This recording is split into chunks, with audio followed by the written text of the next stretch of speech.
here.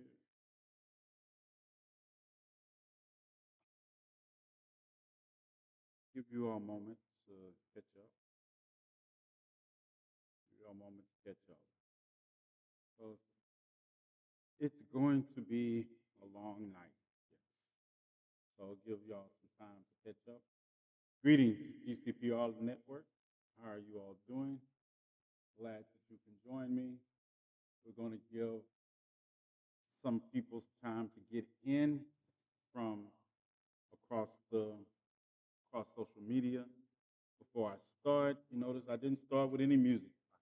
Right here, right into right into the conversation we're going to go because I couldn't find a song that reflected how I feel tonight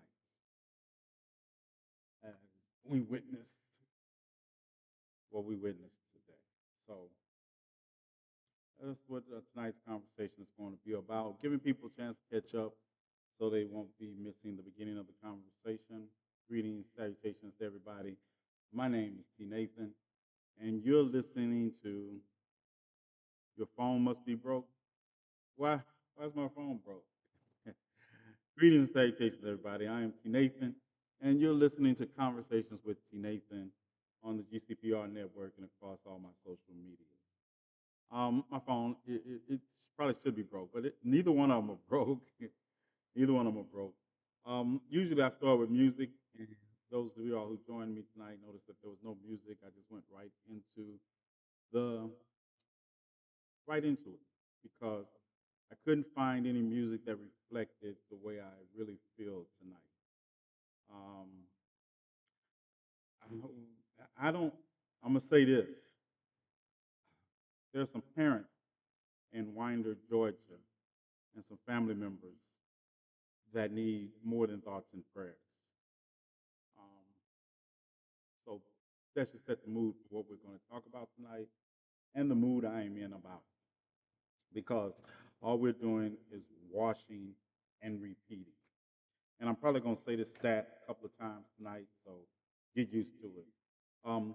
Since Columbine in 1999, there have been 416 school shootings. Let that sink in. Since 1999, there have been 416 school shootings. 382,000 students have been directly impacted by gun violence in schools. And every goddamn time it happens, we wash and repeat the same thing. Thoughts and prayers, condolence. Hmm. Can I say that? So try to keep your thoughts and prayers and your condolences to a minimum tonight. Because just get them ready for the next time. Because that's all we're doing. We're going to have thoughts and prayers. We're going to have condolences. We're going to have people talking about guns don't kill people, people kill people. We're going to have everybody talking about the Second Amendment rights. They're going to have everything except doing something about the problem we're about to get into. 416 school shootings since 1999. This is the 386th mass shooting of the year in this country. And please, I'm trying not to cuss people out tonight that I know, but don't mention mental health to me. Every country in this world has mental health population, people in their problem with populations with mental health disorder.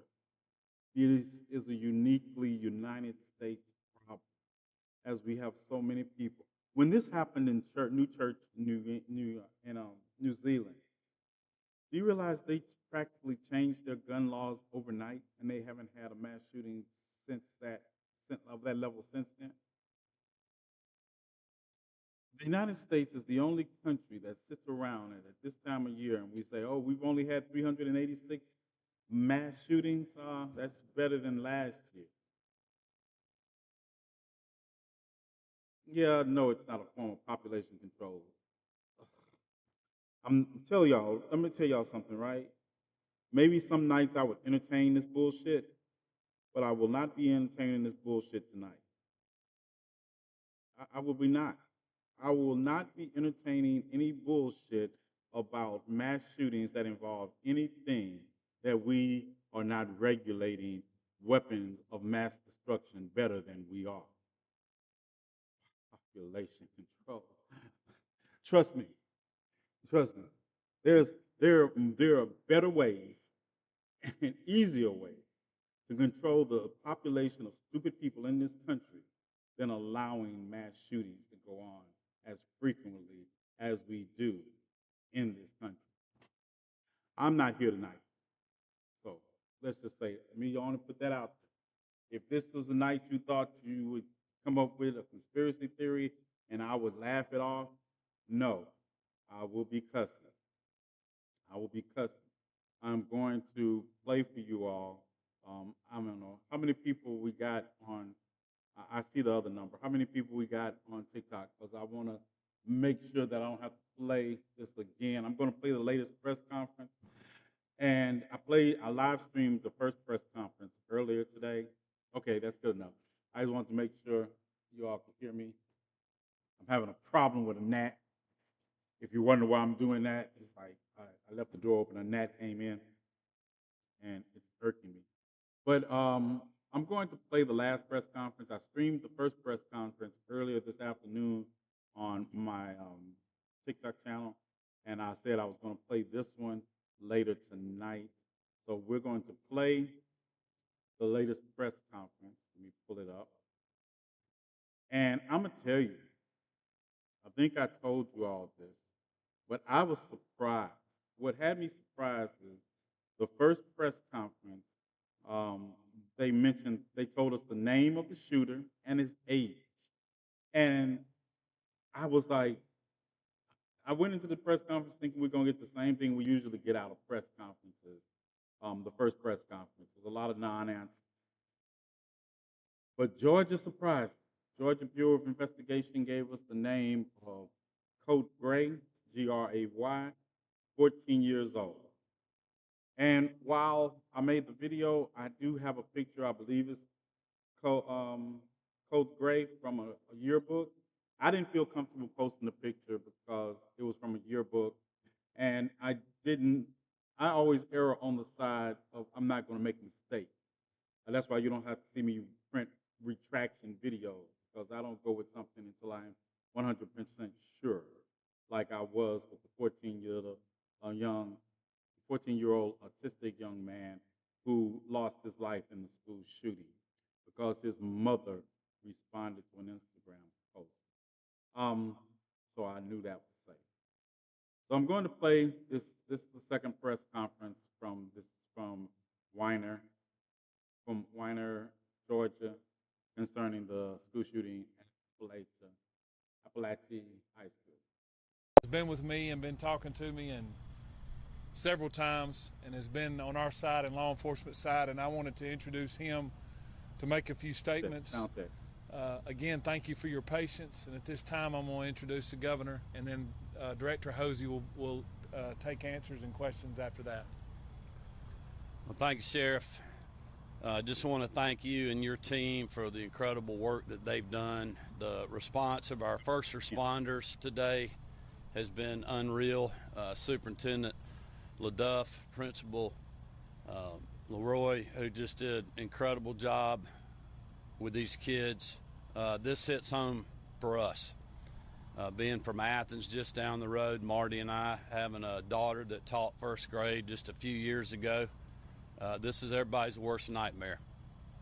And I just want to offer my sincere condolences and our thoughts and prayers to the families that have lost loved ones, for those that are injured and continuing to fight through just a tragic time for really this whole community that's been affected by today's actions. And I just cannot thank the first responders enough. I cannot thank Director Hosey, Colonel Hitchens, Director Stallings at GEMA, the whole state response. I want to thank Special Agent Farley and her team from the FBI that are embedded with us in the school as we speak, running down every single lead and other things that Director Hosey will mention tonight.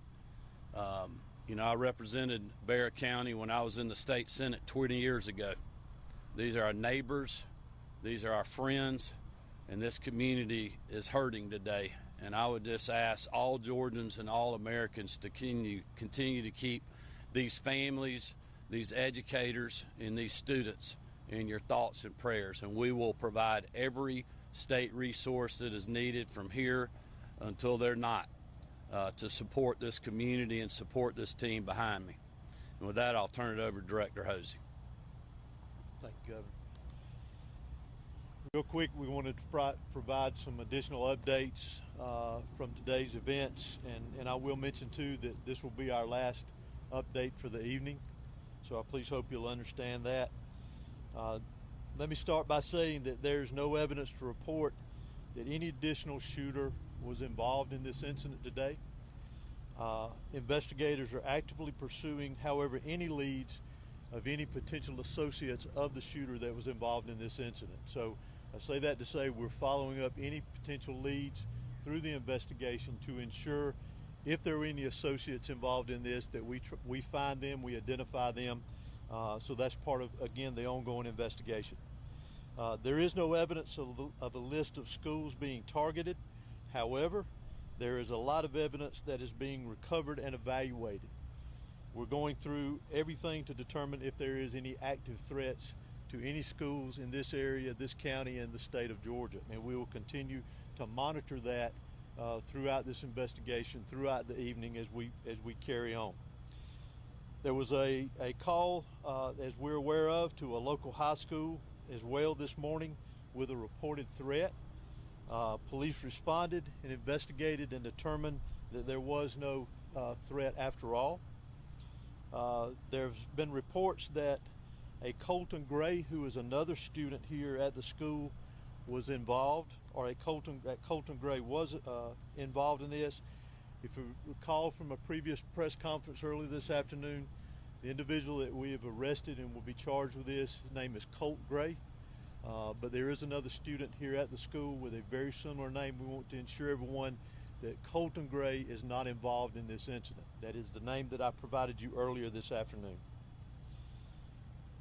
So those reports were inaccurate, if that was passed on to you.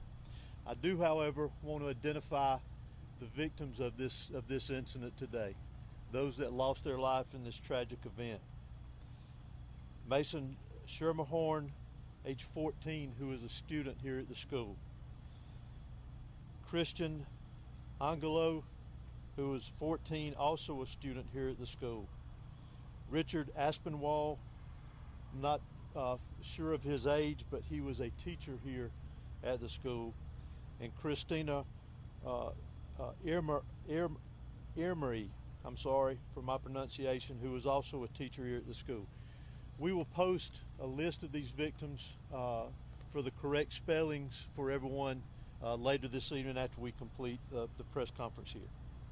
Also, as has been released, the FBI's National Threat Operations Center has received anonymous tips in the past of online threats to commit school violence or school shootings at an undetermined location and time.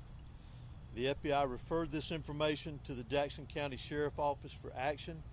The Jackson County Sheriff's Office identified and located Gray, who is our suspect in this case.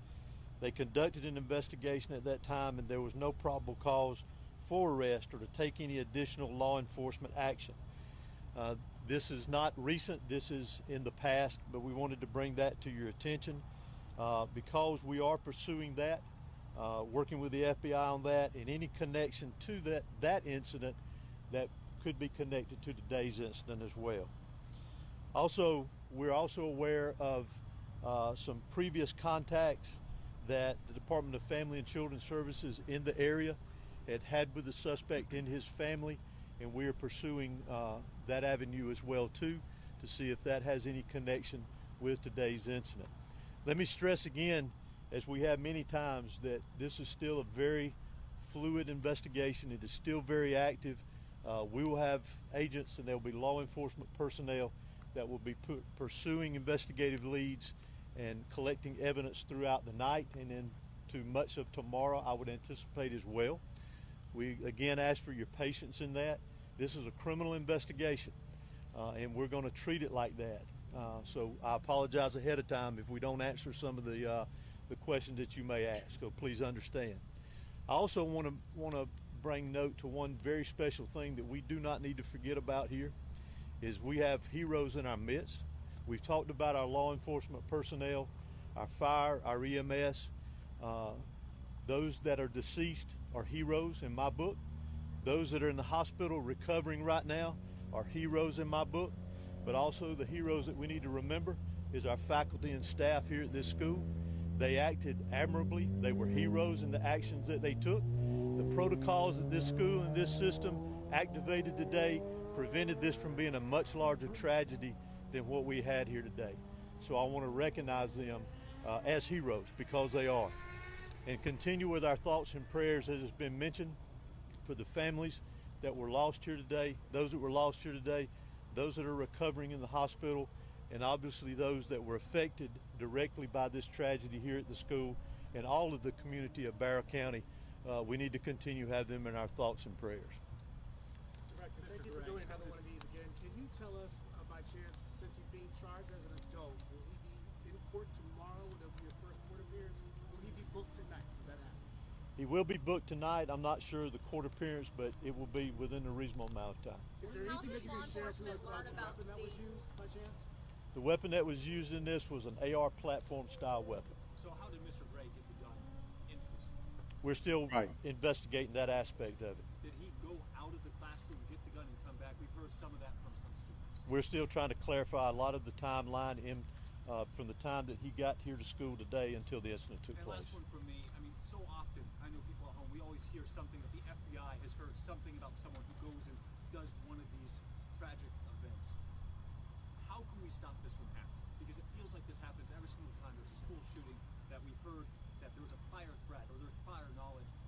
When lives are at stake, how can we stop this from happening? Well, there's a variety of ways, in my personal opinion. Community involvement, what our school system is doing here to ensure that. Whether we'll be able to stop it completely one day or not, I don't know. Those are decisions that each individual is making on their own to do this. But again, I go back to what I said earlier about the heroes here that prevented things from being a lot worse today. But we've got to take action within our own communities, take care of each other, be aware of our surroundings and what's going on in our community. The family last year, and they found hunting rifles in the family home. Was an AR platform weapon among those weapons that were in the home during that interview? Again, that's part of a lot of the things that we're trying to clarify within the investigation. Again, we're very early. As a parent, situation, was it from a 911 call from a faculty or staff member or from a student? Can you just expand on that since they got here within minutes? Could you also expand on why it was a female faculty member walking around looking for this student minutes before he shot up the school? No. Can y'all clarify that? I'll let Director Why Hosey the answer that police question. officer didn't approach him?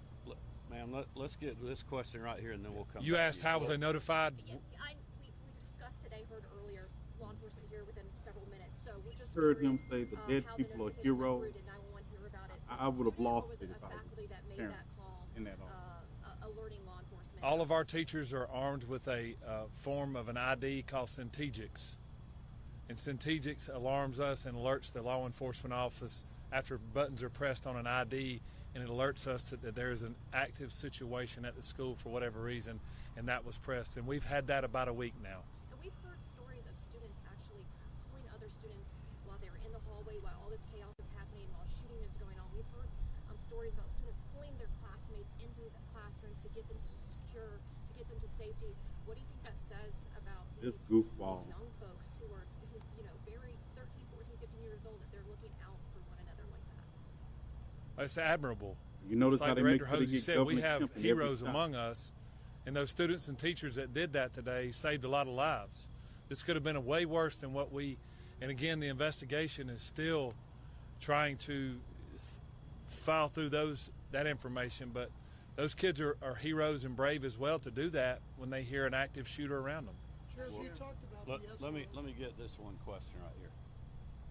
Did you have something else, man? No, it was me. Okay. I was asking, why did the school resource officer not go looking for this kid and approach him, and why they sent a female faculty member to the room, to the algebra room he was in with my daughter, looking for him instead of the school resource officer, or why the school Empress, allowed this say boy that again. to come and go from the class Say all that the time. again. He would go and sign up for the restroom pass, leave the class, and come back sometimes, and sometimes never come back. He has been wandering this school. With all due respect, ma'am, I think your information is incorrect, and our investigation is going to lead to what we have, and we will be glad to answer your questions once that's done. We only have 14 resource officers in the What school. can you tell us about the SROs? 14 You talked about how one of the SROs encountered the shooter. What can you tell us about them, who they are, how long they've been? I'm literally on live right and now. what they did today. Like me Both to of the SROs that are here at these high schools, at all of my high schools, I have two there. I do have a show. Both of the SROs, to include a third one, was here today, not for any other reason other than to help and assist today. They're the true heroes as well. They were actively looking. They had an alert, I guess, if you will, and when they interjected, or when this shooting began, they interacted with the shooter, Mr. Gray, and as soon as they made contact with him, he gave up immediately. Can you share these officers' names? Not at this time. I'd rather not. Well, where is the shooter right now? You said in custody. The shooter is in custody at the Bear County Detention Center because he is a juvenile. He's being booked in, and he will be transported to RYDC. Were officials or school administrators tipped off by a threat here before the shooting happened? I'm not aware of that at this time. Sheriff or Director, can you say the condition on those injured that were taken to the hospital? Have you got any updates on how they're going?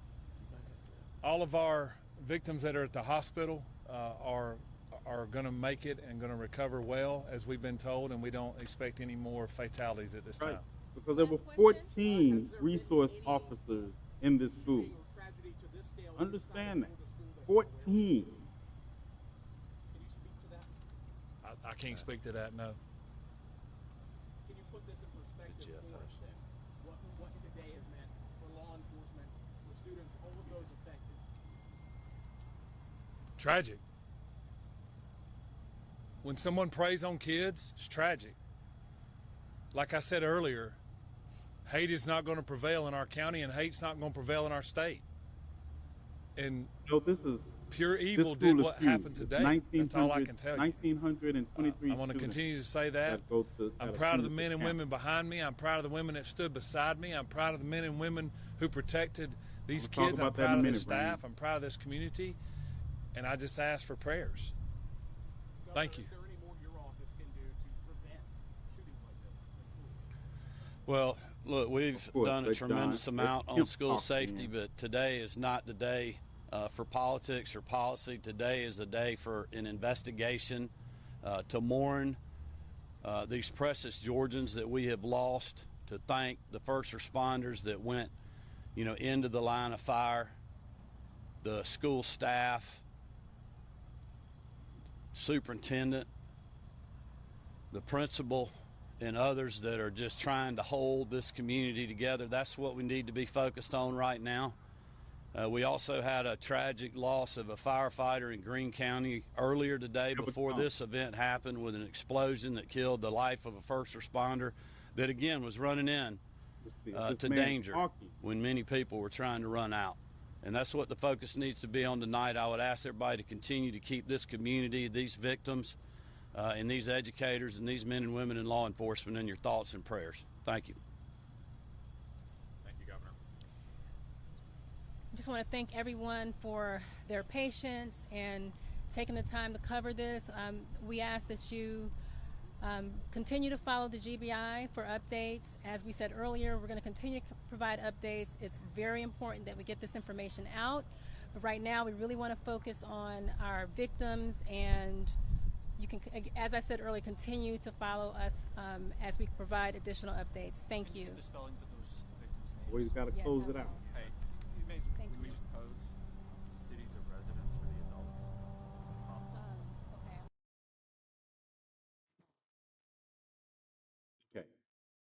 Um, yeah. The only good thing in two press conferences where they gave us the name of the suspect in the first press conference. The idea,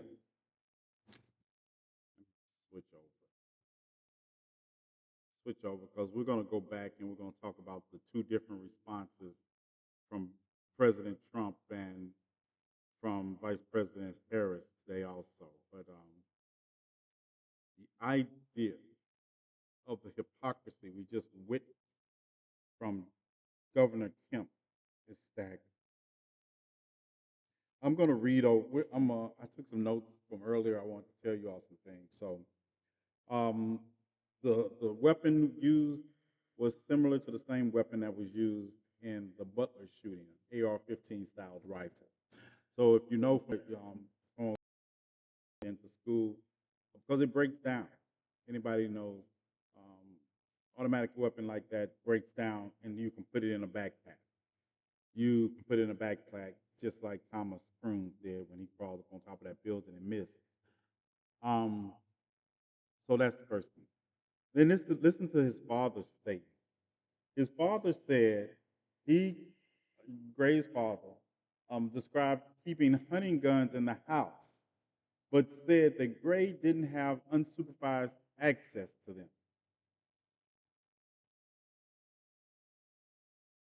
Now, keep that in mind. That's what he said. But earlier, the FBI revealed it had previously investigated Gray for allegedly making online threats to commit a school shooting.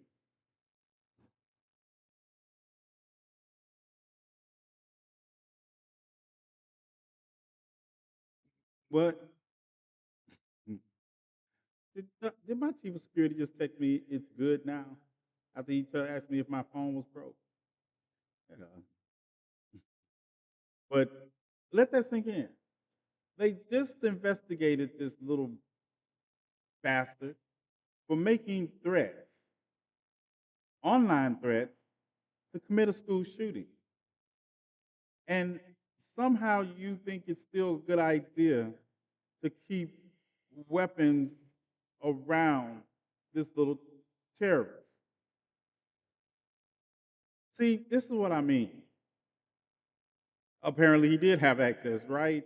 Apparently, this to believe, and see, that's what it is. That is why I say, right, the difference in us and other countries when it comes to, we say, well, mental health, mental health, mental health. No, no. This was a case where this was a previous incident. He was already on a list. At 14, he was on a list of people that had made threats against online violence against your own school. He also called the school and told them that the high school would be one of 5 schools that there will be a school shooting at today.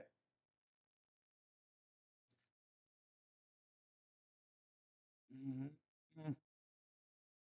Yeah, I'm gonna get into that. I had a discussion on a podcast I was on earlier today before I came to mine. Yeah, I do podcasts. I appear as guests and either cuss people out or they get with the program. But I'm gonna discuss the Second Amendment too and what people think it means as opposed to what it actually means and why white men are working so hard to control it. But let's look at some of Georgia's law. Now, under Georgia law, understand that he was a teenager, so there's no circumstances that he could have bought a handgun or a shotgun under state law. So there was no way he could have bought it himself under state law. Individuals must be 18 years old older to purchase handguns in the state, according to the state law, and federal law imposes the same limit for sales of shotguns and rifles per the Bureau of Tobacco and Firearms. Um, Overall, listen to this though.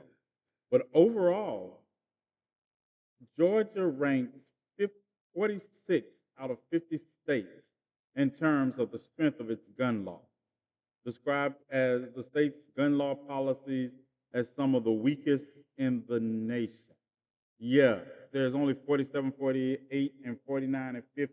Four more states that have weaker gun laws than Georgia. All right? Adults in Georgia, though, don't need a permit to buy rifles, shotguns, or handguns, do not need to register their guns with the government, and do not need a permit to carry guns, concealed or otherwise, in public spaces. Did you want me to read that again? Did y'all get that? All right. In 2022, Georgia enacted a permitless carry law, repealing previous laws requiring people to obtain a license and be subject to fingerprint and background checks before carrying concealed weapons in public spaces. And guess who the hell signed it into law? Who signed it into law?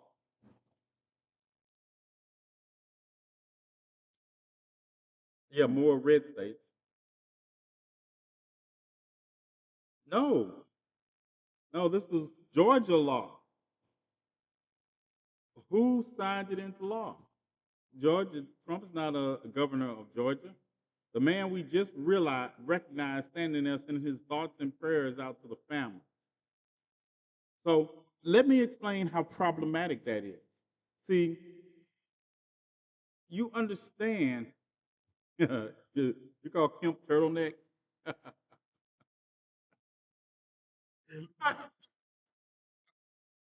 I'm sorry, that got me. That wrinkled ass neck, I guess he is turtleneck.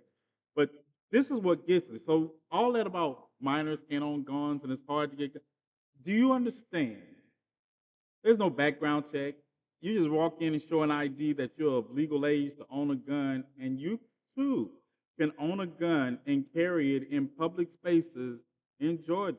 So what does that make Mox Nix? That means that I could pay somebody to go buy me a gun because there's no background check. There's no fingerprints associated with it. None of that. I go pay somebody to give money. Hey, go buy me a gun. Because after I paid for and went through the process to conceal carry, it changed. They don't check and backgrounds. Right. How bad is gun violence in Georgia? Georgia is an upper third for firearm mortality in the United States. According to data from the Center for Disease Control and Prevention, Georgia is ranked 15th in the country with 19.7 gun deaths per 100,000 residents, putting it just outside the category of the largest conservative southern state with the most gun violence. And all those states are Republican states, by the way. Just thought I'd put that out there. The same states that excel in gun violence are also some of the poor states in the union under governments that are ran by Republican governors and majority of their legislatures. Just thought we'd put that out. So southern states are all heading to cancel carry without permit. All Republican states. And we're going to come back and I'm going to talk to you about my thoughts on the Second Amendment and the living Constitution and all that in just a minute. But next, I want to show you the difference, right? I'm going to play. So Donald Trump weighed in after his tweet, Petra. I don't know if you all have seen this. So Donald Trump had a town hall in Pennsylvania. And I'm going to compare and contrast how Donald Trump responded live about the gun violence that's taking place and how Vice President Kamala Harris responded. So let's listen to how Trump responded first. Take a listen, and you all tell me what you think. Pull this back up. I mentioned we have this terrible shooting in Georgia. Right. Our prayers are with our friends in Georgia. And I've been doing town halls and interviews in public with you for all these years since you got into the political arena. And I told this audience, never before have restrictions been so tight, obviously after the assassination attempt as well. And Director Ray said the threat level has never been this bad. He said it 5 consecutive times before Congress. What is going on? Well, it's a sick and angry world for a lot of reasons. And we're going to make it better. We're going to heal our world. We're going to get rid of all these wars that are starting all over the place because of incompetent American leadership. And we're going to make it better. You know, Viktor Orban made a statement. They said, bring Trump back and we won't have any problems. He was very strong about that.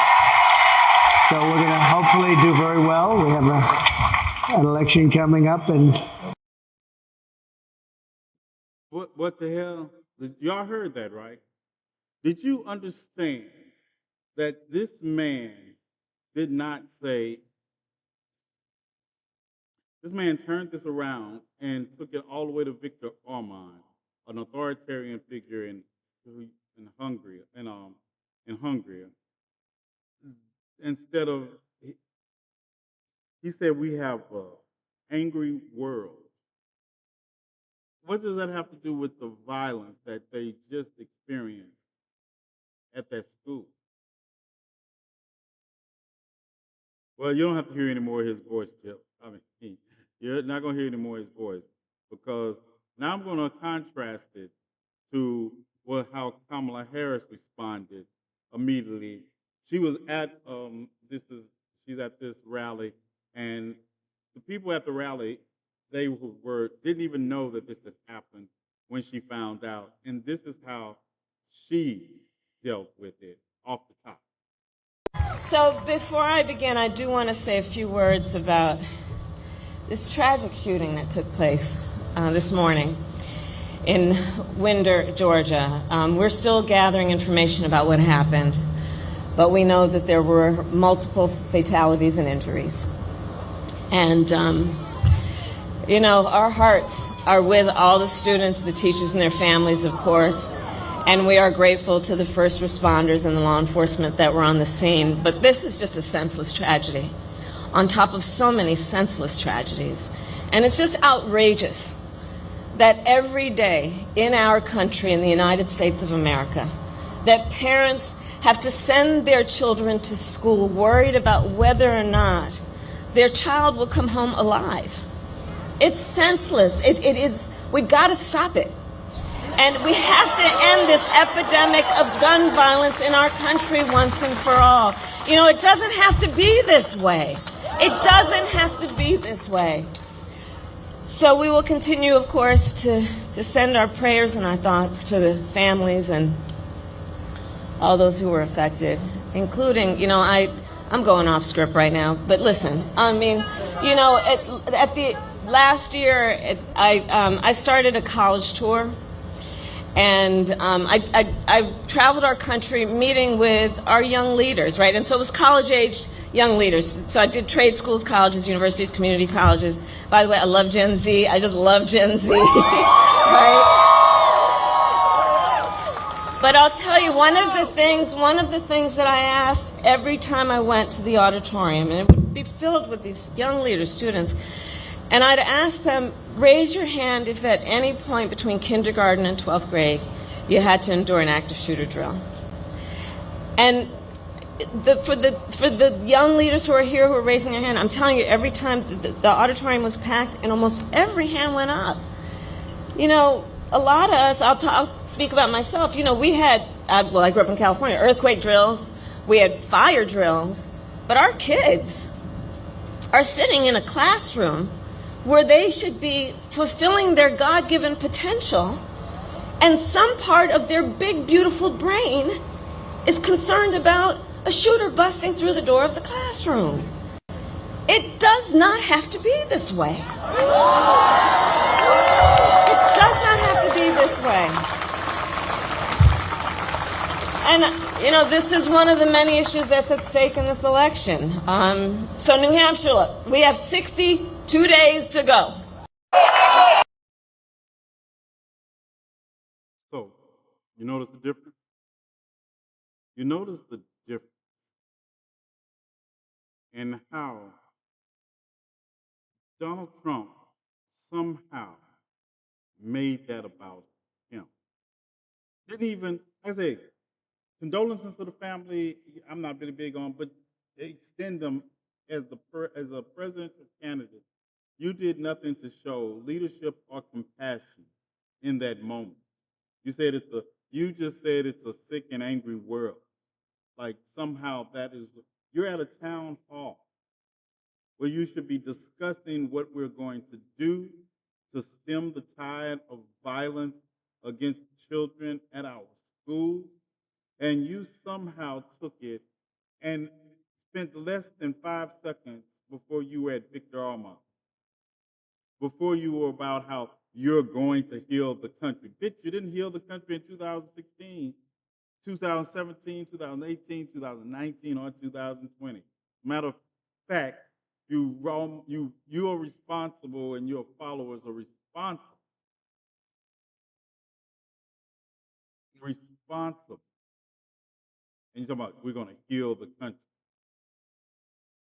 Yeah, don't care his kids were all in private school and homeschool. He made it about himself. See, that's why I tell you this election is not just about policy. It's about empathy. It's about you can't you can't presume to understand what people go through without empathy. You can't presume to lead without empathy. You can't. The narcissistic, this is about a narcissistic, malignant narcissist and everybody else. Everybody else. That's it. I don't have to talk about Project 2025. I don't have to talk about any of those things. I can just compare Donald Trump's record for when he was in office to what you can expect more of if he's back in the White House. And that's why I tell you, I'm just gonna snap. I'm snapping on everybody. I told you I'm not forgetting anything, anybody, because at the end of the day, supporting Donald Trump shows me who you are. That's the bottom line. Because you have to support the MAGA agenda. There is no, or I support the economic. I'll be wanting somebody to tell me what economic standard did you support that I can't show you has been outdone in the last 4 years? What? Unemployment? Duh, no. Stock market? No. Wage to price earning index? No. So what exactly are you talking about when you say the 6-time bankrupt billionaire who has scammed his way to the billions of dollars he has now? How did the economic growth stimulate you? Oh, and then I'm waiting for you ratchet ass people to talk to me about a stimulus check also. I'm cussing your bitch asses out too. That's not Donald Trump's money. That was all of us who paid taxes money. Donald Trump gave. Donald Trump didn't give you all shit. The don't. That's what I'm telling you. I got to stop arguing with people. I don't argue with. I cuss at people. But we have to stop this argument with people who don't even know there are 3 branches of government. Can't name it. We have to stop. We have to stop. That's why I be like looking at you all. I tell you, I'm not attending any of these lives you all be wanting to hold. I'm gonna start calling them bitch ass lives. I'm gonna make somebody mad at me. And as long as they pull up and be able to fight when they do want to pull up. But I'm y'all holding these bitch ass lives with people and going back and forth with them when there are people who seriously want information and understanding. And you're wasting your bitch ass time talking to people about how do we end racism with racists? How do we address this with bigots? Why are you all like this with Rocky Raccoon? You all some weak ass bitches, all of you all participating in those lives. I said what I said. If you unfollow me, unfollow. But from now on, that's what you all are. You all are not trying to make our community better. You all are just trying to prove you have enough pseudo intellect to hold another pseudo intellectual conversation with another pseudo intellectual piece of shit. I said what I said.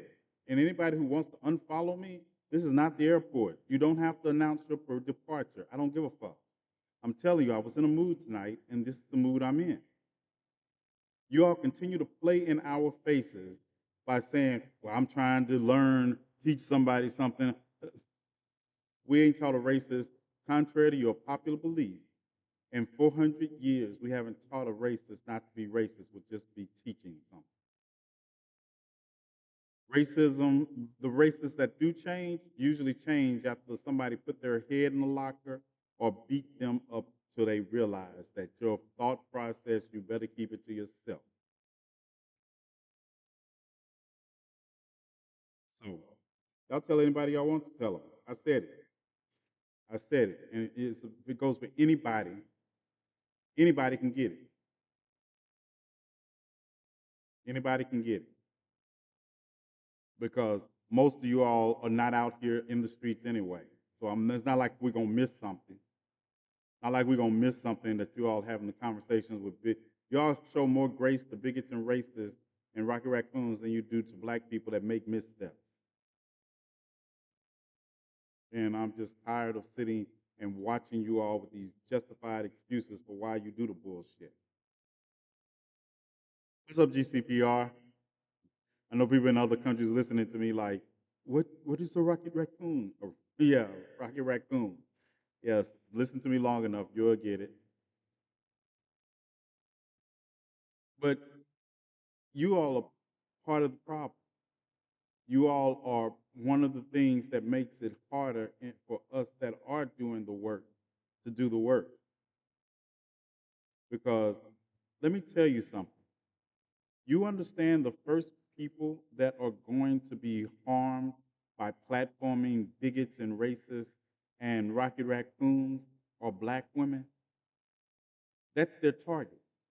So when you platform a bigot or a racist or a Rocky Raccoon in the presence of black women, don't tell me about you don't know, because I've told you. They've shown you. And you all continue to go to these lives. You all continue to go to them. So I think you all have a degradation kink. You all want to be hurt. You all want to be hurt. You all want to be abused. Because then somebody's going to text me. Somebody going to say, hey, TNathan, can you come over here? We got a bigot a bigot over here, and he's insulted black women. And yeah. Yep. Sure has. Like I'm some dog you lead around on a chain. Because I stand up. I stand up for black women. I stand up for women. I stand up for marginalized communities because that's who I am. And I get to feeling that because you all know that's who I am. You think I'm your pet attack dog, but you shouldn't be jumping off buildings waiting for Superman to save you just to prove that Superman will save you, because that's called manipulation. That's called manipulation. And that's some weak ass shit. That's some weak ass shit. Yeah, I told you I was in a mood tonight when I'm having to look at the fact that families, another 4 families at least, and there are 9 people injured. We don't even know if all of them are going to make it. But there are families that are mourning the loss of their children due to our do nothing approach to gun violence in this country. So tonight you get it. You get all of it. Ask me any question you would like to. But tonight you get it. And after this is where I stand. This is where I stand. And you can't say you didn't know now.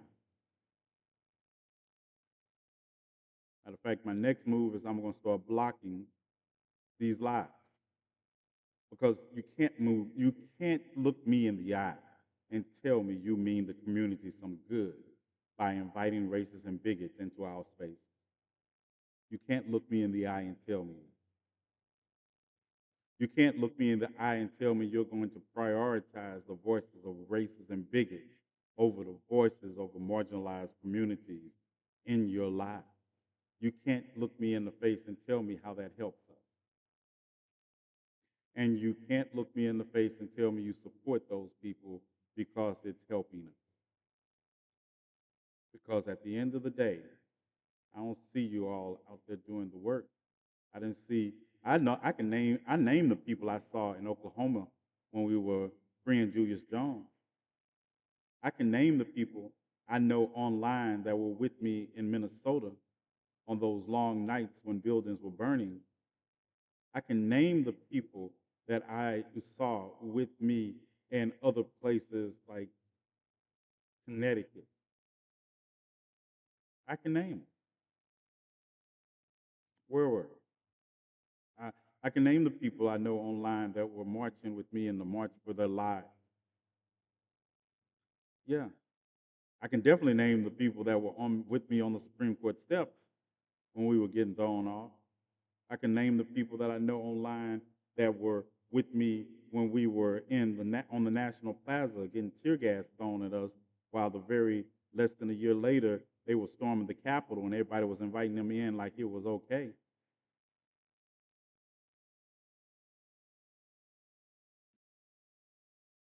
So you all do what y'all do. Count me out. Count me out. Because I'm not. I have to deal with racist bigots, rocket raccoons every day. I have to deal with people turning. I have to deal with city councils turning down our requests to build shelters for those who happen to be homeless because nobody wants it in their community. And you think I have the time or the inclination to run to a live that you all bigots and racists are not teleporting themselves on these panels. And that's what you think I have the time to deal with. I cuss. And you invite me there, then when I start cussing, you be like, well, let them speak. I'm going to cuss you out. Yeah, I'm going to cuss you out and leave. And you can take any mod powers I have. I don't give a fuck now. We stand on the precipice of change. And you all want to continue to. Racists and bigots have always had a platform, always had a voice. Always. I'm listening to white women on CNN talk about, well, white men feel like they're being denied access to white men, white people make up 77% of the job market in this country that are actively employed. They're not losing anything. But I was going to explain to you all, and I want to get this to GCPR before I sign off. I was explaining to you all about the Second Amendment, because most people don't understand what it says. But why do, and someone asked me tonight, and that why do people think that the Second Amendment is more important than any other amendment? And I can answer that for them. It is the white men. It is the white men. Because for you all that don't understand, the document that we call the Constitution is supposed to be a living document. And part of living is death. The Second Amendment should have been died a long time ago, because at the time it was written, we're talking about people that were thinking with their recently out of a war for independent assets. 240 years ago, they were thinking about how do we make sure that we don't do this again. They didn't see a country that had access to Sherman tanks and F-16, and you all are running around here worried about a musket. Yeah, that worked fine in 1787. That worked fine. Yes, a well-organized militia because everybody was literally in the militia. So that worked fine. And everybody, you all were fighting under this English European system where you all stand up, fire at each other, and y'all, whoever died, died. That's not what we have today. If the United States government decides to turn on its citizens and forgets the POTUS Act and decides to let the military into our communities, that AR-15 style assault weapon you got isn't going to do a damn thing. If you really want to talk about the right to bear arms, you can't have a tank. You can't have a tank. You can't have an aircraft carrier. You can't own an F-16. Yeah. How many Moabs y'all got in your backyard? You keeping a Moab with a launcher? Get him launch him. You got to drop him out of a plane. So you need the Moab and a plane. The Second Amendment should have died a long time ago. Well, the country, we got to protect ourselves against tyranny. I hate to break it to you. You shouldn't have adopted the system you had if you thought you were going to protect yourself against tyranny. You can't possess a mechanism that puts you on equal footing with the military.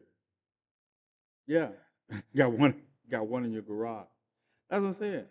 You can't. So the Second Amendment is Marx Nix anyway.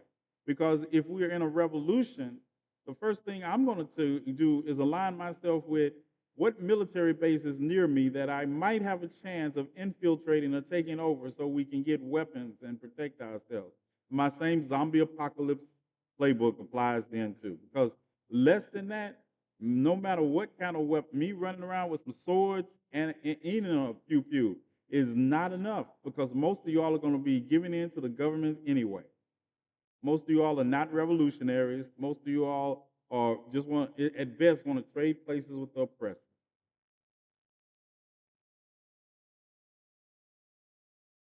Yeah, I'm a good, hypothetically, I'm a good shot.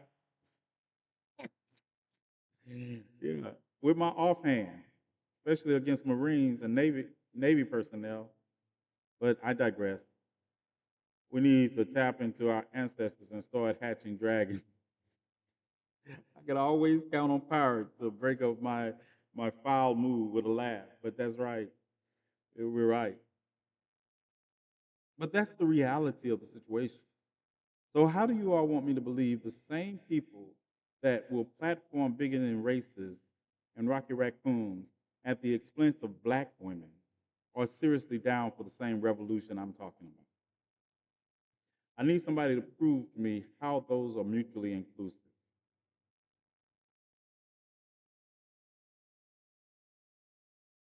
How is that mutually inclusive? One of you all explain it to me, because I know some of you all are in those lives.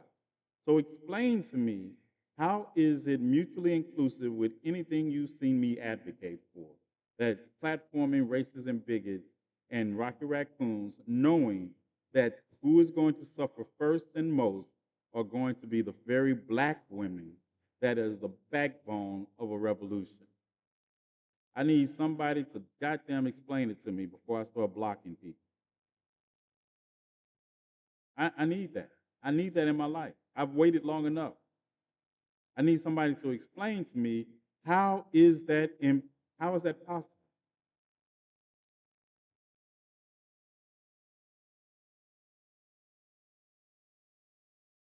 Right, pirate. You say everybody deserves a chance to speak.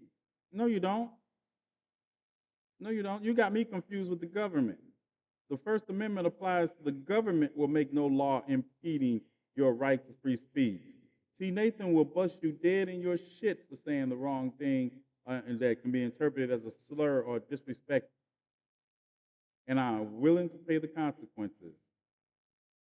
But tell me, how does platforming people that are going to first attack black women a part of anything that you all, let's see, y'all say, oh, TNathan, you always speak truth, but you all always run back to those same lies.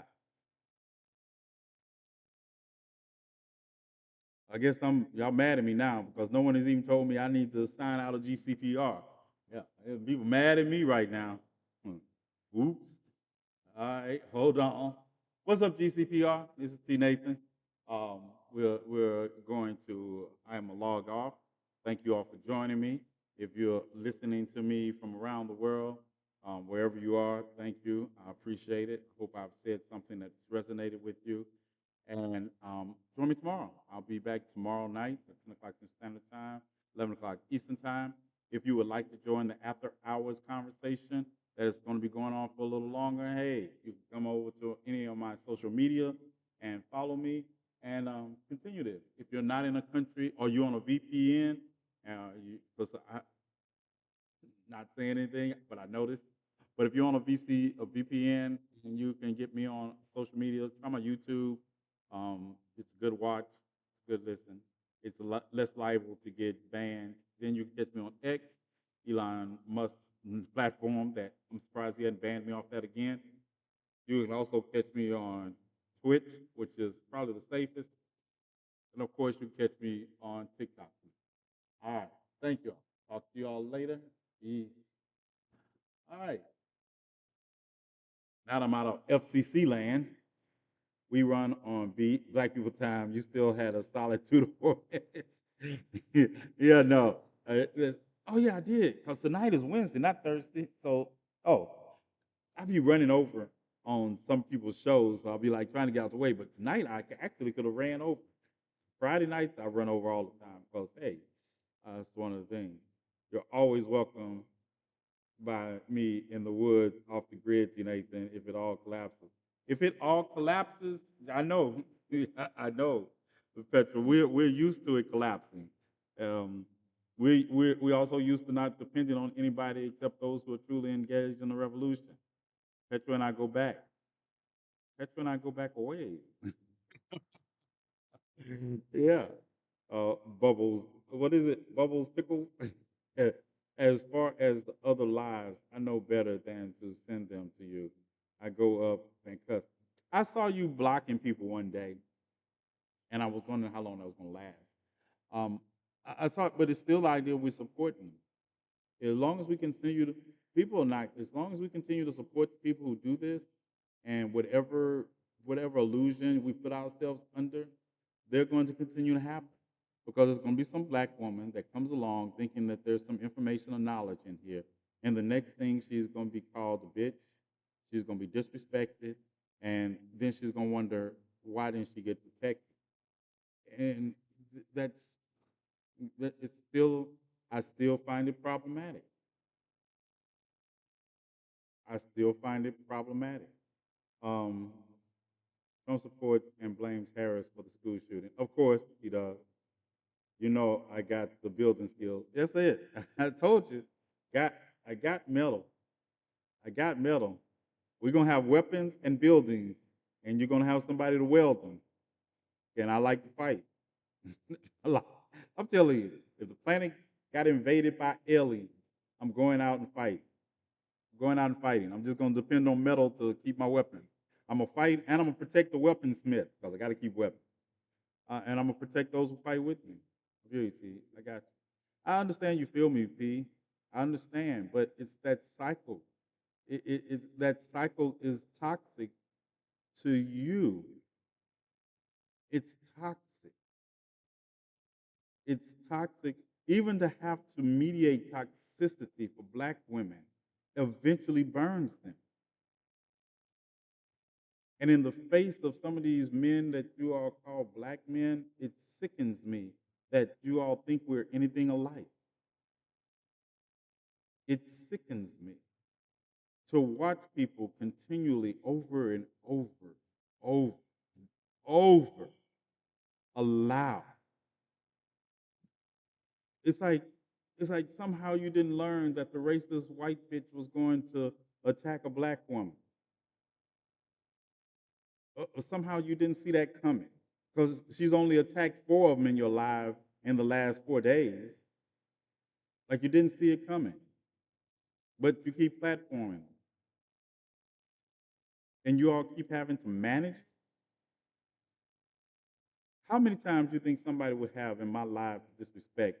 And how many? Number one, you rarely see people in a box with me. But how many times do you think somebody gets to come into my life in a box and disrespect black women? How many times do you think they get to disrespect a revolutionary? How many times have you ever heard me tell one of you all to let a bigot, a racist, or a rocket raccoon speak because I want to hear what they have to say? How many times? And I'm not talking about just now. How many times have you seen me do it in the entire time that I have been on this app or on social media? When have you ever what do I try to teach racist bigots and rocket raccoons? People be thinking I be trying to teach them. Oh, don't waste your time. They're not listening to you. I don't care. They're not listening to me. I'm not trying to teach them anything. I always tell you, my job is to show them the consequences of their actions. That's why I don't debate. You don't catch me trying to debate human rights with people like that. Human rights are not debatable. What? I'm supposed to engage in a conversation of intellect with people about some of the most inhumane things. You know what debate is, literally, from somebody with debate trophies? You know what debate actually is? Debate is about two issues and trying to come to a compromise or trying to prove your point is better than the other person's point. But you are arguing points of validity from both sides. There is no validity in racism. What does it look like? What do you think the compromise in me having a discussion, a debate? So I hear people say, I'd like to see you debate so and so. No, let me tell you something, right? If you follow me, you know I lived in Biloxi, in Gulfport, Mississippi. And the local news station is WLOX. Been on there a couple of times. I put some videos on the page. One time they thought it was a good idea. This is the idea. After I had received a package from the Triple K guys at my house, threatening me basically in a subtle way that they do, WLOX thought it was a good idea to put together a panel. And they invited me to the panel, and they said on the panel, we're going to have the Grand Wizard of, I stopped them. I said, the only thing you're going to do when I show up, if I show up to this panel, is duck. That's what you're going to do. They can't even debate, well, it's just 97% deflection. That's another thing. It's an intellectual dead end. But I told them, yeah, that's the only, what in the entire hell made you think I wanted to sit on a panel with the Grand Wizard of anything and have a discussion about race? What does that compromise look like? What does the compromise look like when you're talking to a racist and a bigot about human rights and a debate is supposed to be how do we come to a compromise? What does a compromise between the end of racism and somebody who supports racism look like? What does it look like? What does this mysterious high ground look like to you all? Oh, we slaves on Monday, Wednesdays, and Fridays. And Tuesday, Thursdays, and Saturdays we free, and we get to alternate Sundays. Is that what it looks like? Is that what the cheapening of my humanity looks like? And he was like, well, everybody has a difference of opinion. Let me remind you what James Baldwin said. As long as our differences of opinion are not rooted in my humanity, then we can continue to love each other. But once you get to have an opinion that's rooted in my humanity, and that opinion does not jive well with my humanity, we are not friends. We are enemies.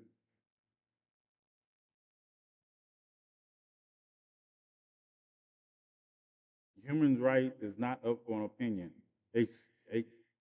I need you to show that more than I need you to say it. It is not. People aren't going to do what you do. They're not. I know. I know. And that saddens me. It saddens me that it took me coming to social media to realize there are not as many people that are actively engaged in the revolution of ideas of that I thought we were. It saddens me. I came of age in a circle and a family that made it seem like everybody was a revolutionary, and it was just everybody in our circle. I told the story on my live. I told the story on my backup page about. I wonder if my grandmother, who immigrated to this country from Ghana, knew she was black. That she knew she wasn't black. I'm going to switch to TikTok. All right.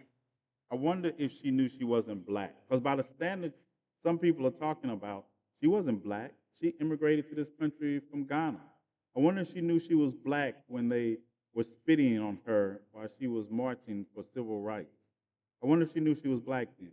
I wonder if she knew she was black when she made that journey from New York to Mississippi in the back of the bus where white men were pissing across from her because that's where the restroom was because the black people had to ride in the back of the bus. I wonder if she knew she should have got up from that section because she wasn't black. She wasn't black. She was from Ghana.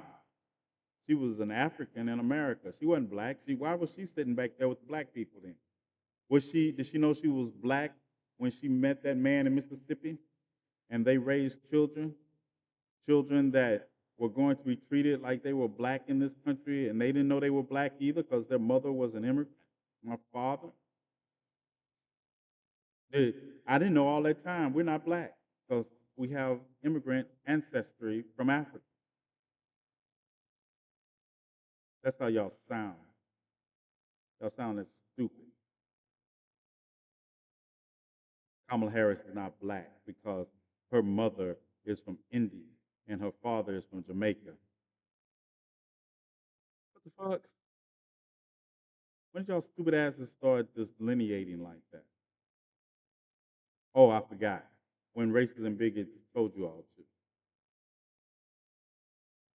Because those our ancestors, I'd be hard pressed to ask you, when did anybody at the March on Washington check some ancestry and see which generation they were?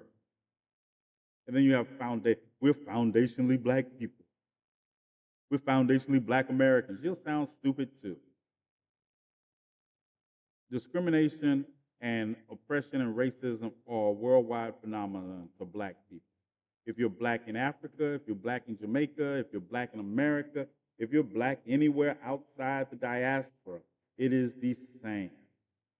You can be black and from Algiers in France, and you're a dirty immigrant until you scale the side of a building and save a white baby. Then all of a sudden they want to extend to you citizenship. Because just like Donald Trump said of Byron Donalds that day at that rally in the sundown town of Johnstown, you're not like the rest of them. You're one of the good. What's up, Jason? How you doing tonight? You're one of the good ones. But y'all all right with that? Y'all all right with that? I'm not all right with it. I'm not right with it. I never adopted nonviolence. I don't know where y'all got that from. Fred Hampton is my idol, not Dr. King. I respect Dr. King, but Fred Hampton is my idol. And the Panthers stayed on red.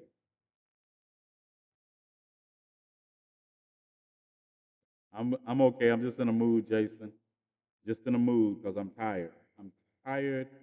And it's the same. And it's not so much I'm tired of the fight. I'm never going to get tired of the fight. The ancestors built me to be in the fight. I know I'm built differently that way. But I'm tired of people who are supposed to be in the fight with me showing me they're not. I'm tired. What's up, Fluffy? I'm tired of it. I'd rather you not waste my time. Like I say, this isn't the airport. If you leave, I don't need to know you departed. I'm not even going to try to figure it out because there are technically too many things going on in the course of a day to spend any time worrying about people who don't have our best interests at heart. I,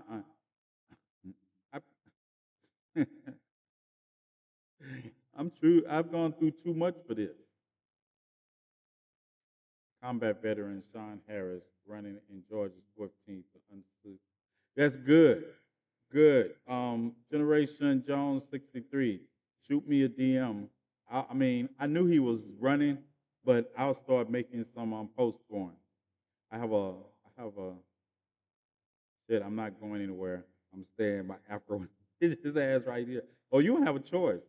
I wish you would try to go somewhere. I'll make some exceptions. I'll go drag your ass back. I don't care if you're mad about what I said. You're not going anywhere. Why I never claimed to enact violence. I was born with my Achilles. Yeah, that's it. But I need you all to rededicate yourselves and examine the fact that some things you all do are not in service to what we say we stand for. And I know I'm harsh, but understand the the high powered impact of my vision that I turn on you all. That's only after I have burned everything in myself with it. Only after I have burned everything with myself with it. Robert, the teaching is just incidental. Teacher is not my first title. I'm never leaving, even if I'm stuffed in a trunk. You know, your nephews, they come in and they drop these. Okay, I put you in a trunk before. Okay, I listen. There was a time. Oh, we were in New Mexico, and I put my nephew in the trunk. Okay. Yes. So that's the reference he's making about even if he gets stuffed in the trunk. Yes, he was in the trunk, but he was the smallest, and we didn't have enough space. And it's not like he couldn't breathe in the trunk. It was one of those trunks that also you can see into the back seat. So he was all right. We didn't go far. Uh, we didn't go far. Yeah, it's not. We were going to get something to eat. We didn't go far. If TNathan, you don't talk down to anyone when they're truly trying to understand. No.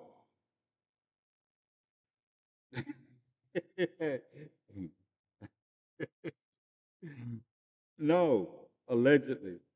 Just a few bumps. Oh my goodness. Let it go. Let it go. Let let it go. At least I wasn't driving. Yeah, and then you couldn't drive because then I couldn't get in the trunk, and everybody was bigger than you. That's what makes you a great teacher. I'm a better fighter. I'm a better warrior. I'm a better statistician. I'm a better tactician. But like I say, the teaching is just incidental. I don't deny it. I study enough, but I study for the revolution. I do. See, Nathan, you're not hard. You just ask for people to try. Yeah, that's it. How do you think this debate will go on Wednesday with Trump and Harris? I think everybody. I'm gonna tell you the truth. I don't think it's going to move the needle any way, one way or the other. I think it'll be a display of the prosecutor um, against the criminal. But at the end of the day, I truly do not believe the debate on September the 10th is going to move the needle. Like at this time, we're 63, 62 days out. Um, that's not what's going to move the needle. No matter what, I love you, and nothing can tear that apart. Not even the trunk or bruises.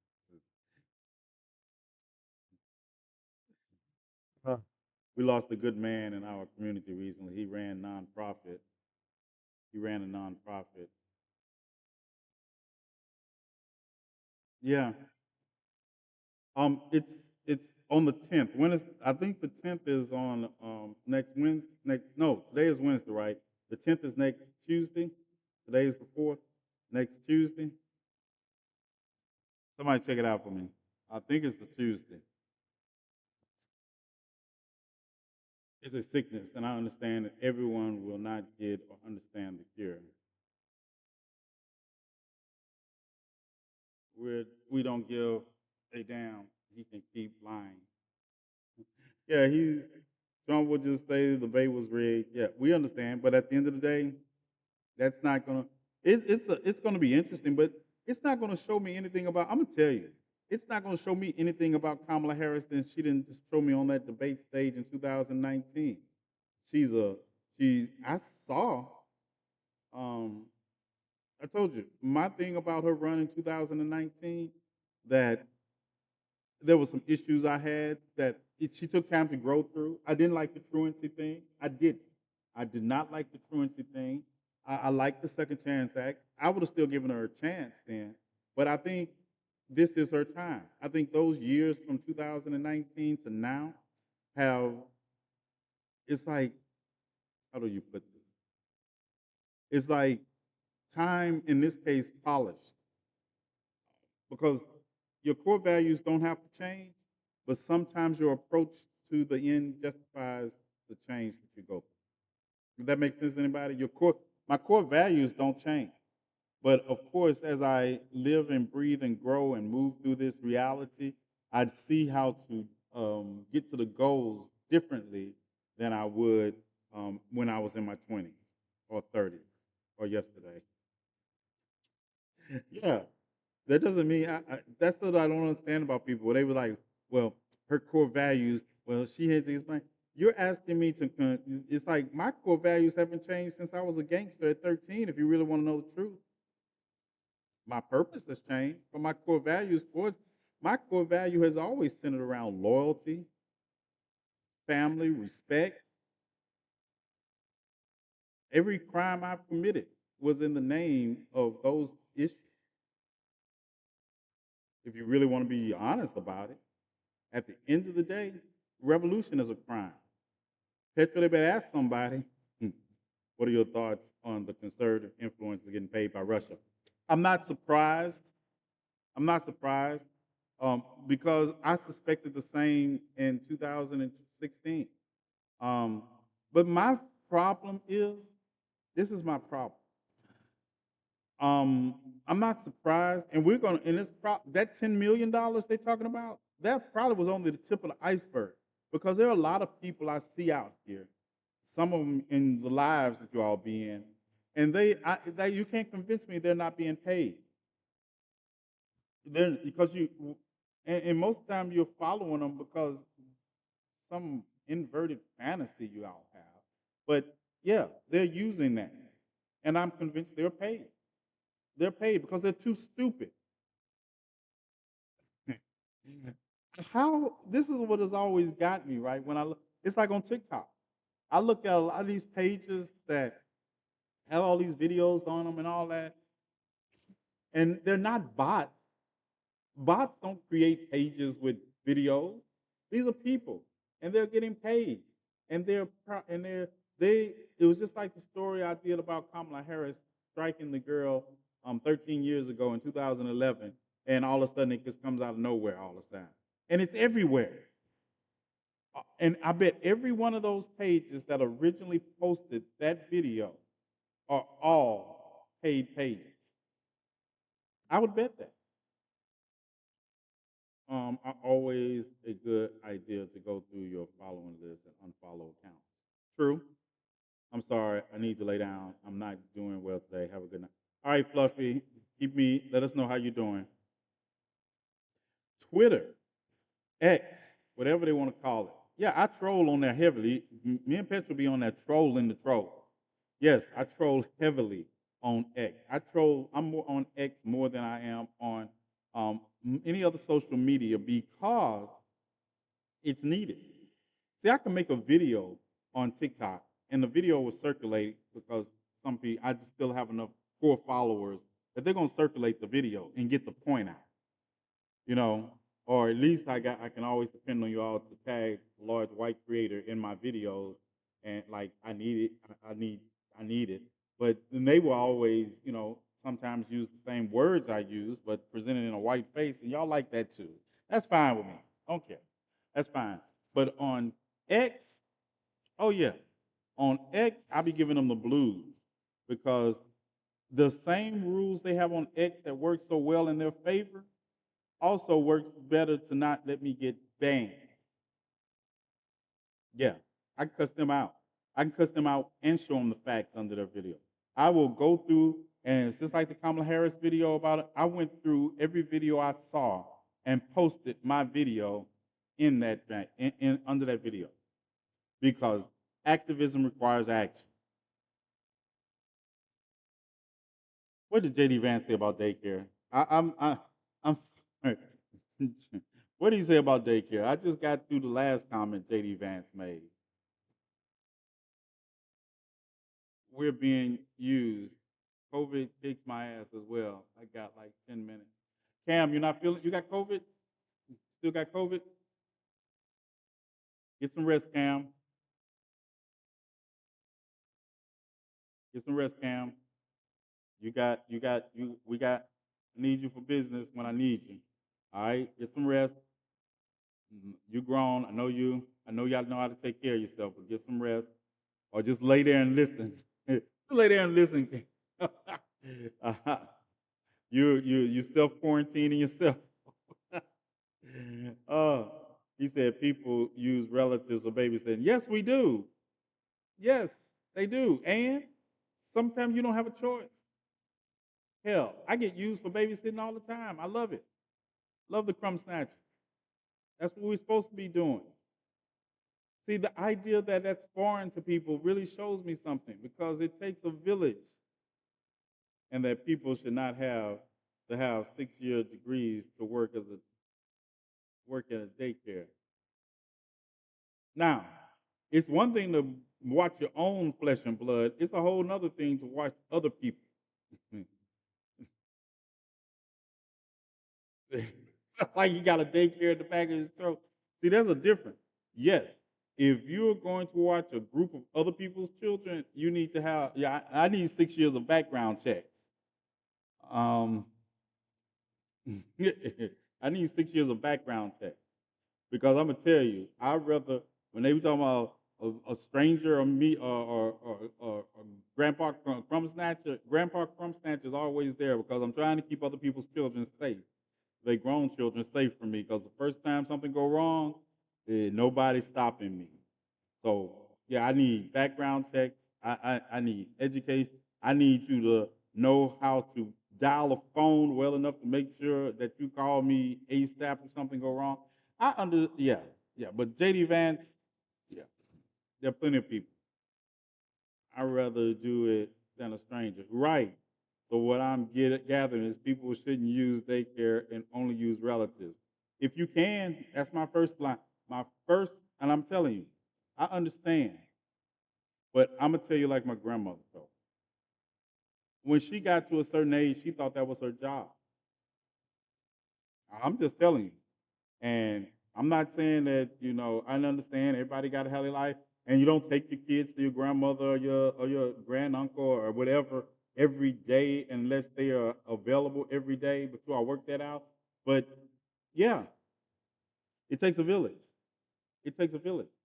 And I understand my responsibility in that village. And that is what the problem is. That sometimes we don't understand. I never, let me tell you, I find it strange that people were talking about grown children coming back to live with their parents because of an economic downturn. You understand? I keep extra room just for that, just in case. I'm a firm believer, and you can always come home. No questions asked. You can always come home because I don't stop being a parent or grandparent or anything just because you turn 18, 20, 21, 30. And no.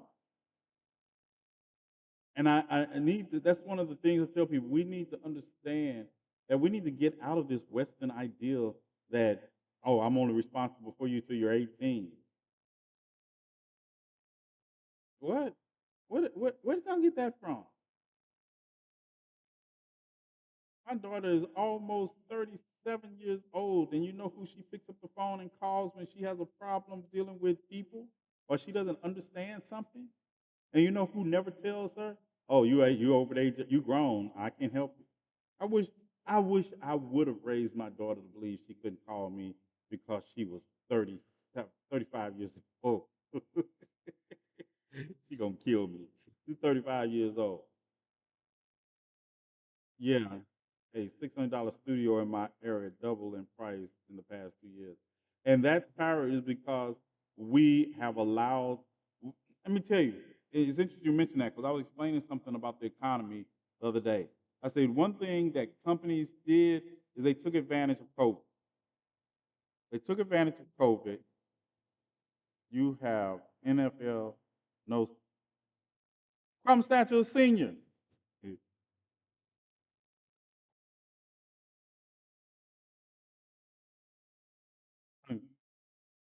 Let's see if he's asleep. He must be asleep. He must be asleep. Yeah. Come on home and get your bread up. Right. Right, Nate. No problem. Come home if you just want to spend some time with me a little while. I don't care. Come home. Let's get it. Let's get it. We got couches. We'll make it work. We'll make it work. Whatever we have to do, we'll make it work. Hell, we have to put some bunk beds in a room. We will make it work because that's what true family does. Hell, I have friends that are family. My nephew's like, hey, I need if we'll make it work. We'll make it work somehow. Same here, but you do your own laundry. How much? Let me tell you, that sounds good, but sometimes I'll be like, let me do the laundry, cause yeah, don't do my laundry with your. Cause somebody you to learn how to do laundry for me. Yeah, that's on the other side of the family, Gene. But I've been told the same thing. And it's funny you mention that because I was talking to somebody and people were like, well, I can't get. They want me to do this and they expect me. No, they just expect you to do that. It's never a problem. It's like me and mine. We have a thing because of the toilet lid, right? Now let me tell you how. Let me tell you how I am. It's not that I will turn the toilet lid down when I flush the toilet.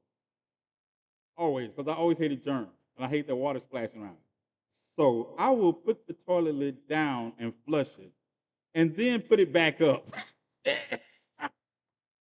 Like I'm putting it up for the next person, and she'll tell me, "Did you leave the toilet seat up?" I say, "Technically, I put it down, but then I put it back." And I know I'm consciously aware of doing this, right? And I'll be like, she wants me to put the toilet in, and I'll remember for a little while. I'll remember because it's like a conscious decision. But then I'll be like in a hurry, or I'll just be like, I'll be writing my name in the water. Yeah, if you're a man, we do that. We'll stand up there and we'll be writing our name in water with water. And then I'll put it down, flush it, and put it back up like I'm making it safe for the next person. And I don't know that, but I'll be in a hurry. So if I don't have time to write my name in the water, I'm in a hurry. Say her, hey Bella, hey, what you doing? Yeah, you saw I see Bella back. So and that's the reality of the situation. And then is like just like, did you leave the toilet up? Yeah. No, I'm a. I'm not gonna tell you. I don't want to talk about bidet. I don't want to talk about it. Yeah, I don't want to talk about it. The bidet. Yeah, I don't want to talk about it. You got a long name if you if so the whole thing. I pissed a lot. I'm just trying to sharpshoot. Right. Not the writing your name in the snow. I'm gonna tell you. I, let me just tell you this, right? It didn't snow in Mississippi even when I was little.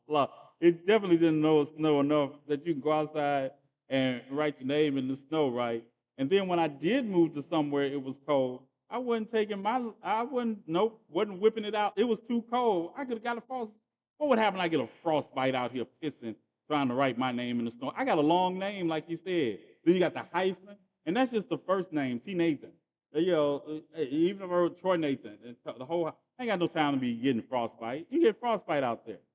Nah, couldn't see it. Mm-mm. So I have never written my name in the snow because I'm not getting frostbite. But yep. Now, if I was young, I probably wouldn't have known any better. If I came up in a cold ass climate, I'm out there young and like 6 years old trying to write my name in the snow. Yeah, I didn't know any better. I know better now. So by the time I knew better, it was like, yep, not taking it. Now I write my name in the sand. I write my name in the sand on the side of trees when we out. Yeah, yeah. The side of trees is always a move. If I can piss outside, there's always going to be movement that's a name or something. It's got to be. Is it standing there? No, take too long. It just seems like it takes forever if you just stand there and not do anything. When I'm trying to write my name, it seems like it go faster. Yeah, yeah. Yeah. When I used to, when we used to, see,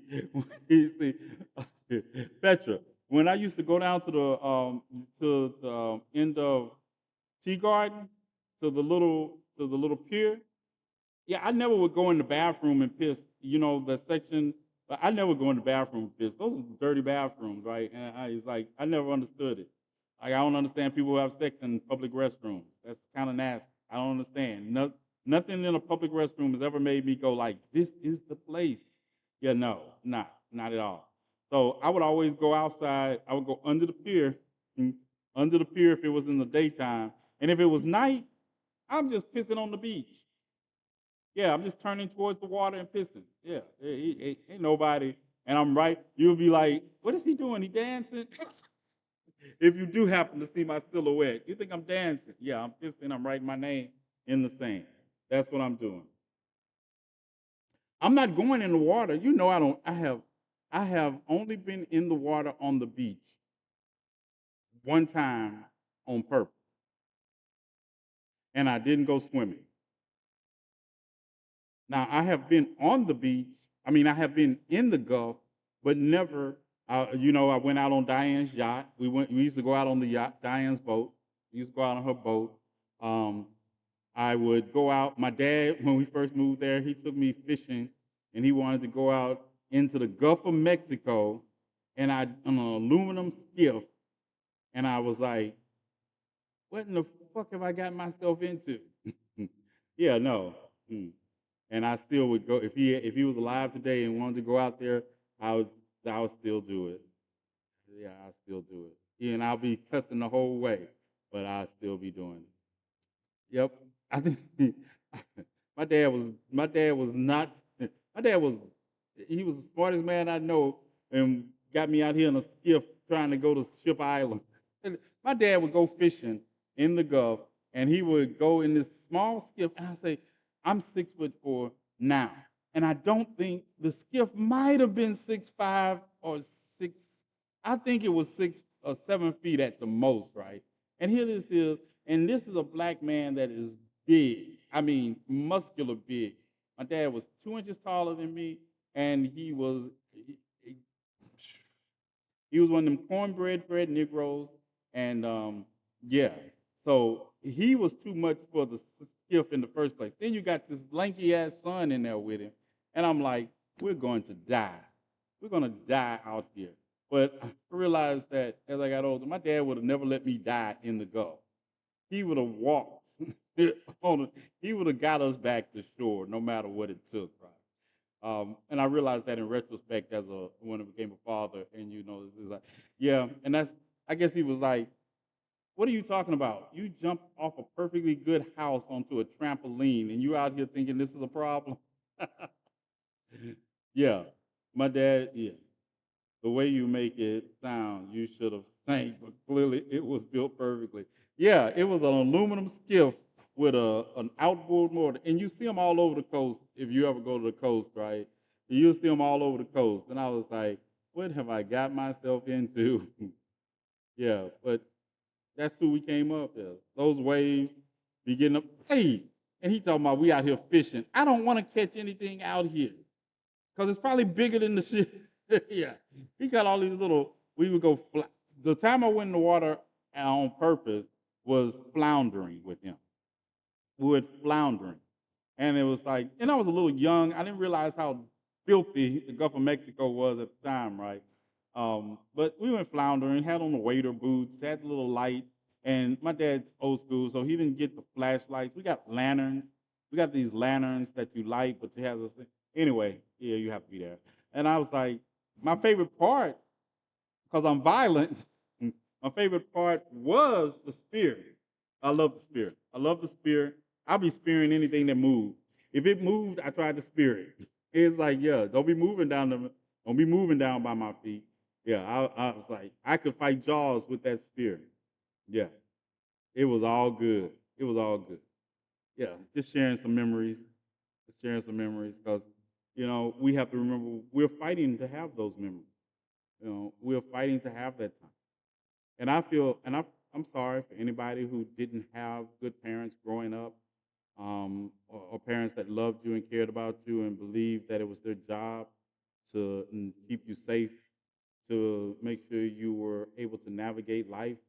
I wish I could share my parents with you. And I wasn't always the best son in retrospect. I realized that. I'm glad I got able to be a better son and before they died. But yeah, so it is important. It's important.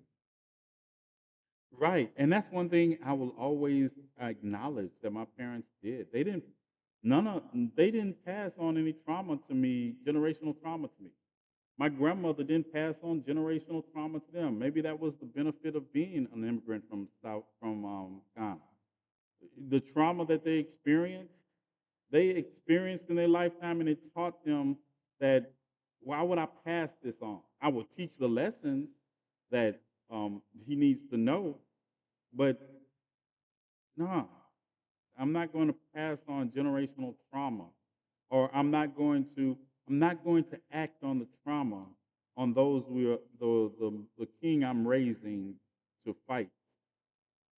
Because I tell you, there were my father sacrificed dignity to make sure I was safe.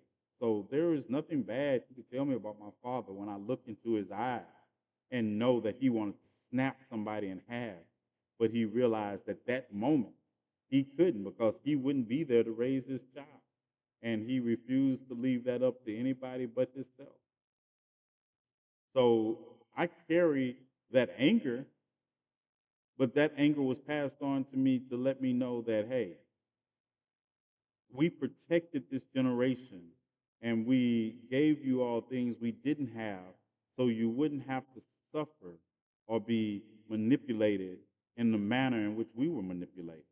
That's why I get so mad when I look at marginalized groups of people, especially that are generationally marginalized, and they say that we're not our ancestors. And I'd be like, bitch, you on your couch. You're saying that from your couch. You're saying that from the safety of everything your ancestors built, and going to say you're not like them. My ancestors were sheltering their children with their bodies when the Klan was outside. They were not fighting back because they couldn't beat them. They were not fighting back because they knew if they beat one, they couldn't beat 20. And not only would they suffer, but more importantly, their children would suffer. I have one parent from the silent generation, one from the boomer generation. I'm an elder millennial. Okay, I hear you. I hate when people say that, like our ancestors were weak or something. Right. Like our ancestors were sharecroppers that worked 16-hour days and still raised a family and still could haul a puckwood tree if they needed to. Our ancestors, our ancestors took $2 and fed everybody for 2 days. Made it work. Our ancestors had gardens. In the South, people realized, I didn't realize people didn't realize, everybody didn't have a garden like we did. And you thought it was like my grandmother, that's why I don't eat greens to this day, I'm going to tell you. I only eat spinach and cabbage, but she grew cabbage too, and I love cabbage. But greens, nope, don't eat them. Don't eat them. Don't eat greens. Nope. Nope, ate enough of them. Don't eat them. But I didn't realize everybody didn't have a garden because my grandmother had a garden in the corner of the yard, and she grew cabbage. She would grow potatoes. She would grow anything she had to grow. I told you, I didn't realize till I was 13 we were poor. That's why I joined an organization. I didn't want to be. I didn't want us to be poor. I didn't realize we were poor because grandmother was always subsidizing our meals with things she was growing. I never wanted kids because my family genetics are horrible. I wasn't about to pass that on.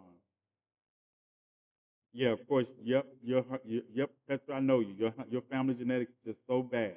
Right. Petra is one of the few people I say is just as strong as I was. You meet a lot of people, and it's like, Petra, I tell you, Petra is a beast on the strength side. Petra's a beast on the strength side. I was like, I'm glad we're friends. I never want to have to fight Petra. Yeah. We're gonna tear up somebody's house. My grandmother had a huge garden on the farm. She canned everything. Yeah, and that was when my grandmother came to live with us because she wanted to be a part of my life. So she left the farm and came to us. And like I say, this is one of the things she didn't have to ask if she. I tell you, my grandmother just showed up and said, "Well, I'm selling the farm. Where I'm moving in." And nobody said, "Well, we need to talk about this" or anything. Nope, none of that was said. Yep, she moved in. My dad renovated the house over the next 3 months. Added a new addition to the house. My dad did in between working. Yeah, he made it work. And then he had a friend. They did subcontracting for him. Yeah, and then she grew a garden. She grew a garden. But that is the reality. I've enjoyed the reminiscing. I've enjoyed it. Anybody want to ask me anything before we leave? We've been here an hour and 46 minutes, and I don't believe in 12-hour live because I know you all have things to do, and I appreciate it. And I know everybody's not an insomniac and goes to sleep at about 2:30 and gets up at about 4:30 and then starts all this over again. So, plus, people send me things in the middle of my show and want me to watch them immediately. Guess I have to watch them as soon as I get off.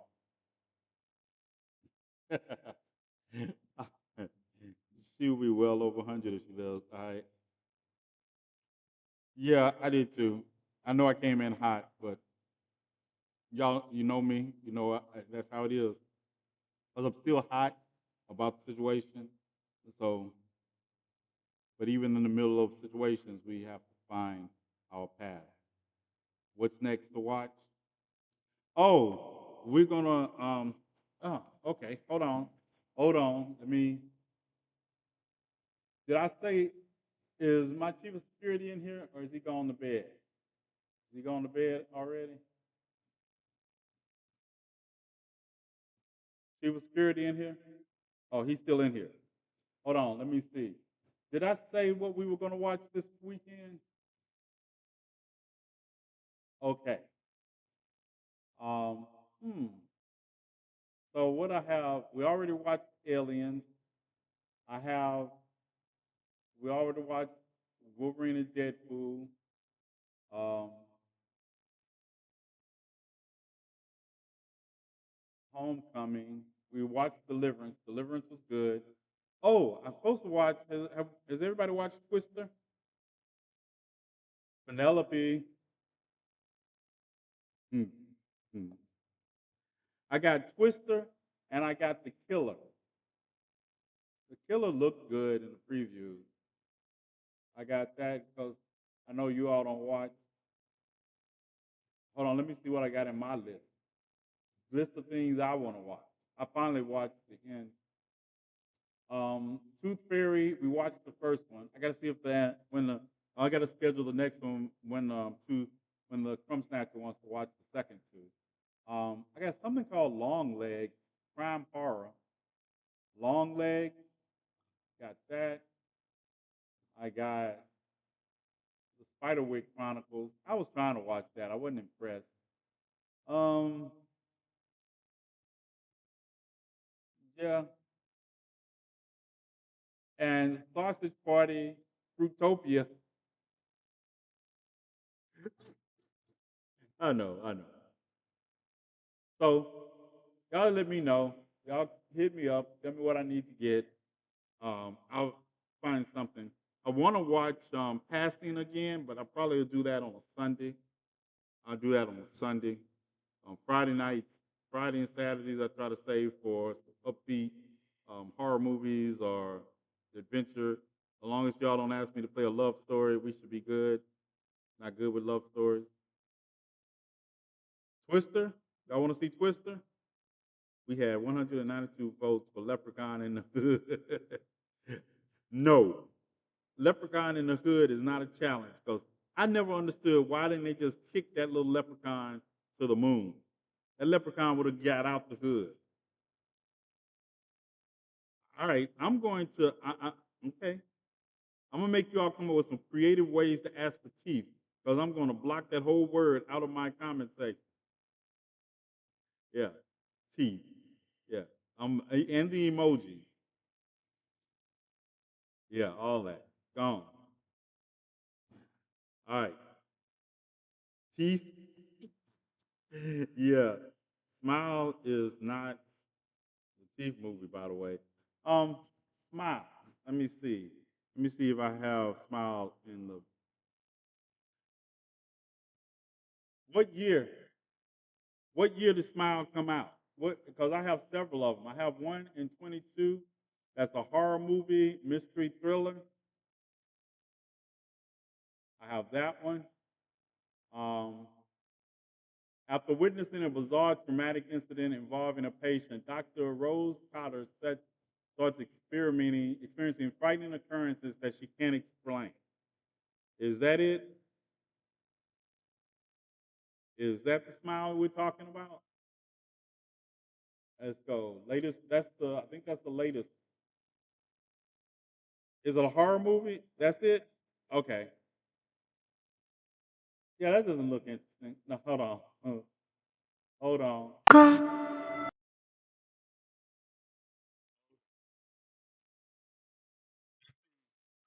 Play the trailer.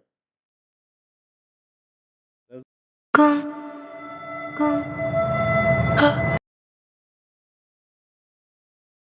y'all might want to see the trailer too, huh? Y'all want to see the trailer? Oh man.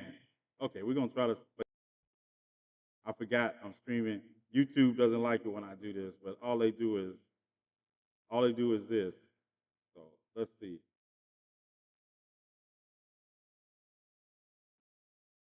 Is this it? Is this the smile you all talking about? I always find it funny when my girl is like,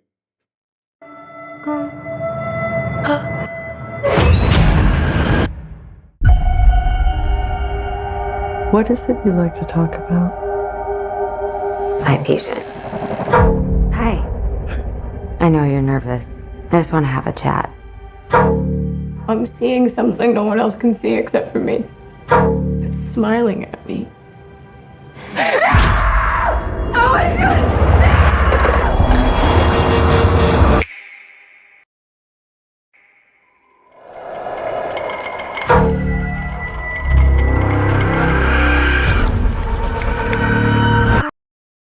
I think I've seen this before.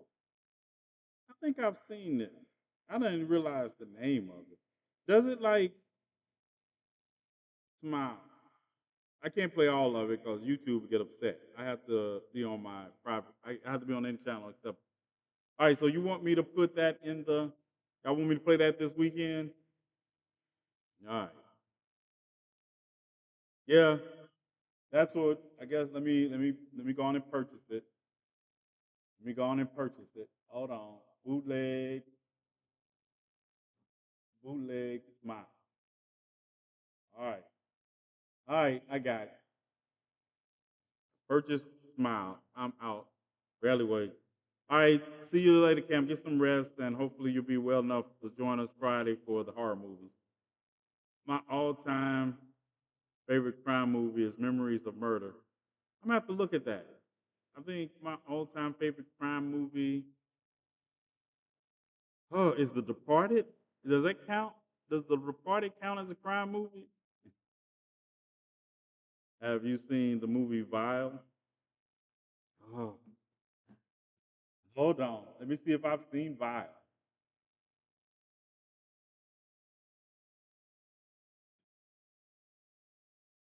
From 2011. Is it a 2011 movie? A group of people awake to find themselves prisoners in a mysterious house with no means of escape. That's it.